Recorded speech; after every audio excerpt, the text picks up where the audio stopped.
So నేను ఈ car తీసుకున్నప్పటి నుండి ఐ థింక్ ఒక వారం రోజులు అయిన తర్వాతే నేను స్టార్ట్ చేశాను డ్రైవింగ్ నేర్చుకోవడం.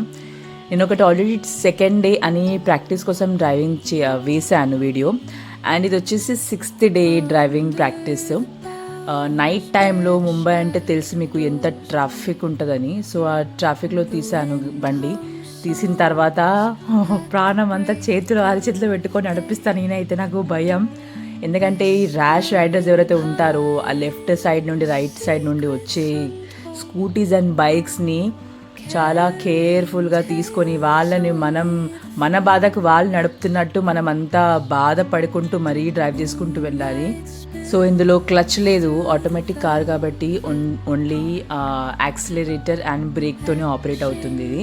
నా పక్కకి ఇప్పుడు ప్రస్తుతం ట్రైనర్ గారు ఉన్నారు కాబట్టి నేను ఇప్పుడు ఢిల్లీ కన్నా వెళ్ళొచ్చు.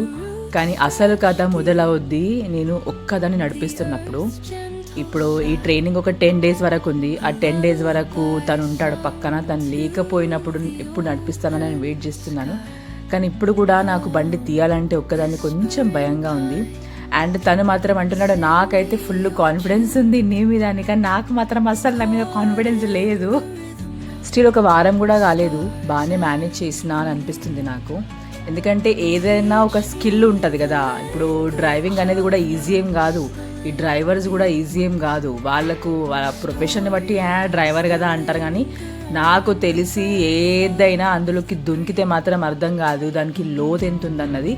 డ్రైవింగ్ కూడా ఒక స్కిల్, అది కూడా మనకు మంచి జడ్జ్మెంట్ రావాలి అంటే దానికి కూడా కొంచెం పేషెన్స్ ఉండాలి అని అర్థమైపోయింది.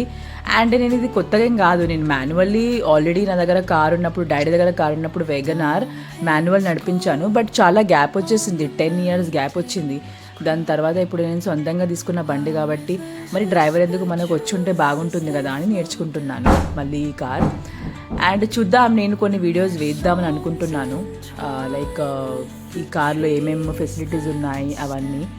సో కనెక్టెడ్గా ఉండండి, ఓకే? నా వీడియోస్ చూడండి, నచ్చితే కనుక ప్లీజ్ లైక్ చేయండి. అండ్ ఎవరైనా డ్రైవింగ్ నేర్చుకుంటున్నారు అంటే నాకు ఒకటి అర్థమైంది ఏంటంటే, మనము బండి నైట్ టైంలో నేర్చుకున్నప్పుడు డే టైంలో మనకు చాలా ఈజీ అయిపోతుంది అది. ఎందుకంటే నైట్ టైంలో అందరినీ కాపాడుకుంటూ పోవాలి, లైట్స్ ఉంటాయి స్ట్రీట్ మీద చక్కగా.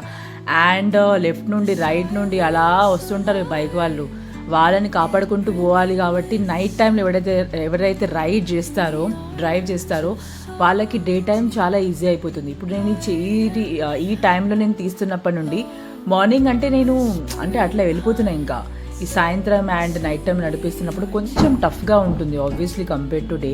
ఎందుకంటే మనకు ఈ పాట్ హోల్స్ కనిపించవు, అప్పుడు బండి అసలు ఏ గేర్లు ఎక్కడుందని చూసుకోవాలి, స్టీరింగ్ దింపేటప్పుడు కింది చూడాలి, ఇవన్నీ ఉన్నాయి కొంచెం బేసిక్.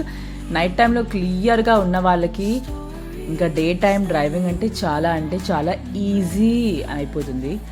సో కనెక్టెడ్గా ఉండండి, చూద్దాం. నేను 10th day అయిపోయిన తర్వాత ఎలా నేను ఒక్కదాన్ని డ్రైవ్ చేస్తాను అన్నప్పుడు నేను అప్పుడు కొంచెం కెమెరా పెట్టుకోవచ్చు కార్లో అండ్ డ్రైవ్ చేయొచ్చు, చూపించవచ్చు ఏంటి కారు గురించి.